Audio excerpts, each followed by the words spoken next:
యవ్వన బిడ్డ, నీవేదైనా సాధించాలని అనుకుంటే, ఓ దైవజనుడా, దైవజనురాలా, నీవేదైనా సాధించాలి అని ఆశ నీ మనస్సులో ఉంటే నీవు చేయవలసింది దేవుణ్ణి ఆశ్రయించు.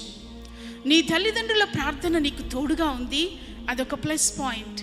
మీ తాత ముత్తాతల ప్రార్థన నీకు తోడుగా ఉంది, అదో ప్లస్ పాయింట్. అయితే నీవు నీ దేవుణ్ణి ఆశ్రయిస్తే, నీ వ్యక్తిగతంగా నీ దేవుణ్ణి నీవు ఆశ్రయిస్తే, నిశ్చయంగా నీ విద్యలో నిన్ను ఘనురాలిగా దేవుడు నిలవబెట్టబోతూ ఉన్నాడు, ఘనుడిగా నిన్ను నిలవబెట్టబోతూ ఉన్నాడు. యవ్వన బిడ్డ, నీ చదువులో ఓ ఉన్నతమైన స్థాయికి నీ వెళ్ళాలంటే, ఓ చక్కని 100% మార్క్స్ తెచ్చుకోవాలి అనంటే, ఓ చక్కని మార్క్స్తో నీ సబ్జెక్ట్లో నువ్వు సర్టిఫికెట్ పొందాలి అనంటే, ఫస్ట్ ఇన్ క్లాస్ డిస్టింక్షన్ పొందాలి అనంటే, నీవు చేయవలసింది ఒకటి.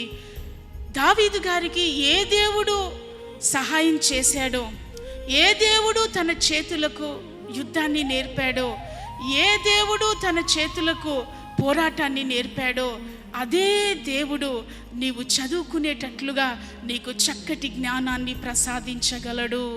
దేవుణ్ణి ఆశ్రయించాడు దావీదు గారు. ఆశ్రయించిన దావీదుతో దేవుడు అంటాడు కదా, దావీదా, నా కుమారుడా, నీవు పోవు చోట్లెల్లా నేను నీతో వస్తాను.